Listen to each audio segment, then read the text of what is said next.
Welcome to Make IT Happen podcast by Intedix, the podcast where software concepts come alive. Today we will talk about centers of excellence. We'll try to shine the light on the phenomenon that everybody in IT world discusses and tries to build. Today I have a special guest, Intedix Chief Technical Officer, Sergey Kizyan. How are you doing today? Hi, I'm great. It's good to be here. Tell us a bit about yourself. Well, I'm in IT industry for about 15 years. For quite a long time I've been coding in different programming languages. That gave me a great background. I'm a great fan of tech innovations. I guess my experience made me look like a tech geek wearing a business suit. Currently at Intedix I'm developing centers of excellence. Sounds impressive. So you're working on the development of centers of excellence in the company. Tell us, what is that? Some groups of enthusiasts carrying secret knowledge? And why does everybody talk about it? We adapted the concept of Center of Excellence to our company, and we see it's a team that provides leadership, best practices, research, support and training for certain focus area. So basically, this is close to what you said, a group of enthusiasts carrying not secret but comprehensive knowledge. They may focus on technologies, business concept, skills or some broad areas of studies like software quality management.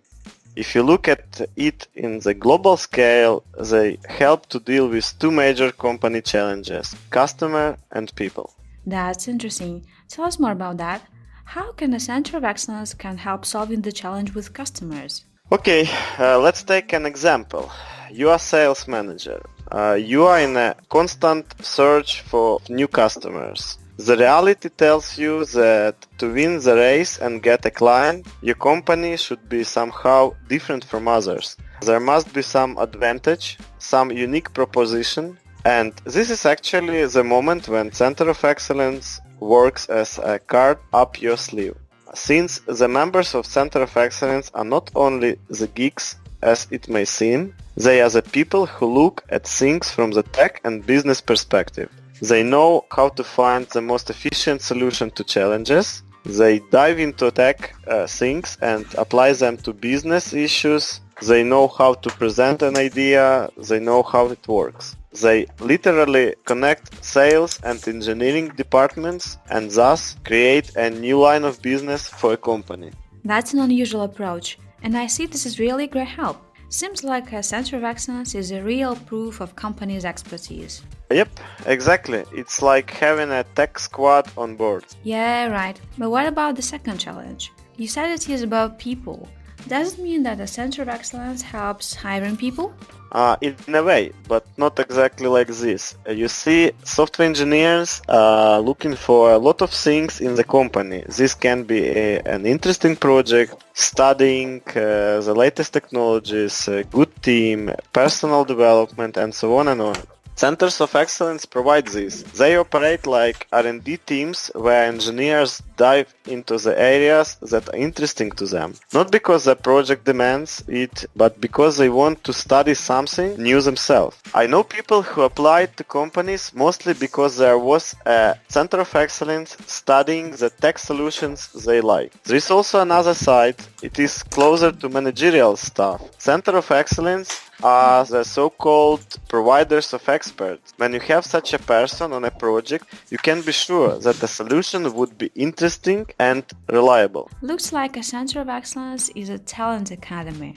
Yeah, I would say the Nerds Academy. I see that having a center of excellence for a company is a great benefit and a huge work. And here comes a question you probably expect. How to build a center of excellence? And who should do that? And is there any best practice? I would say that to build a Center of Excellence, it's necessary to consider a lot of things. Okay, let's take the essential ones, like who should do that?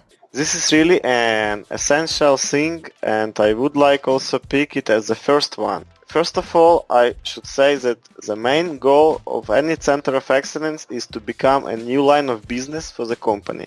Based on that, The Center of Excellence leader is commonly seen as a technical person with a pure vision about the next steps for the Center of Excellence and the plans to transform it into the line of business. The essential attribute for the Center of Excellence leader is to be great motivator who brings people to the Center of Excellence and manages them. By personal examples, the leader shows members how they should participate in Center of Excellence. Okay, sounds clear to me. Next essential thing is budget. Yeah, always. Yeah, painful, but should be mentioned. In the ideal scenario, the employees work in the Center of Excellence without additional payment. When they finally make a business from the Center of Excellence, they should expect compensation from a company.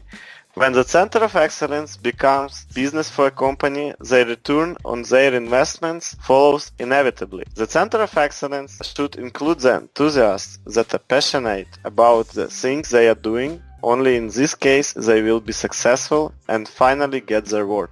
The motivation plan is essential. Industry gurus suggest investing in things that the Center of Excellence needs for successful functioning: courses, workshops, hosting, materials. The company should create the environment for the Center of Excellence to function, and if this requires some budget, then it should be provided.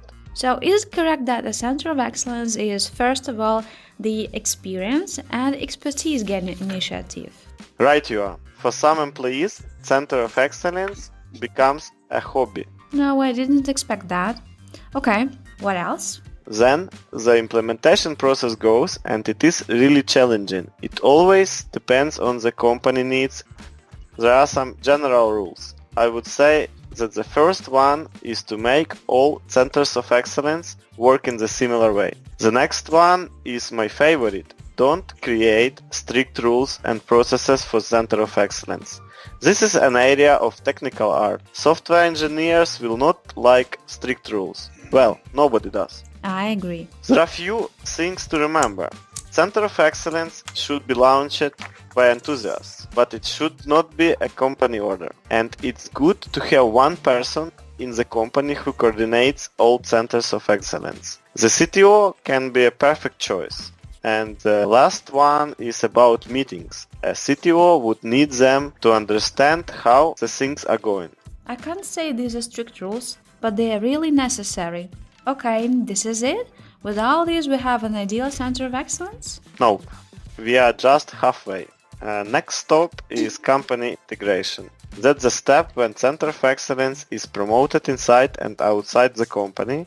It's important to make a Center of Excellence as public and open as you can. You can send R&D newsletters, for instance, to highlight the achievements of Center of Excellence, like articles published and speaking at conferences. Any company communication channel should highlight the Center of Excellence activities and promote its success stories. Looks like a part of a PR strategy when everyone is involved. It is, and the Center of Excellence leader coordinates it all. Okay, we are getting closer to two more important things: line of business and outcome. I guess these are often the only things people think about. Yeah, I should say we also thought about them at the beginning. No, really. Yeah, but we had to go to square one. Planning is everything. Yep, strategic steps go first. So what about the line of business? The trick here is that everyone wants to know when comes this magic moment when Center of Excellence transforms into line of business. Well, this is a lengthy process and it always depends on a specific Center of Excellence. In general, when Center of Excellence members confirm they are experts in technical area, you can think about the line of business. Once your Center of Excellence members are familiar with the technology, they start generating business ideas themselves in addition to what is already planned. This is why in the beginning patience means a lot. This is absolutely true. And what is the last step? The last one is outcome. Oh, I thought line of business is already an outcome. In a way, but the line of business should bring the outcome. It's about the specific support or assistance the Center of Excellence brings to a company. This is the assistance for current projects if they work with the Centers of Excellence technology stack, assistance with employees interviews, sales team support, assistance for company PR strategy by making publications about Center of Excellence achievements. I should say that's a lot. This all is very similar to launching a business. Looks like a startup within a company. Can be regarded so.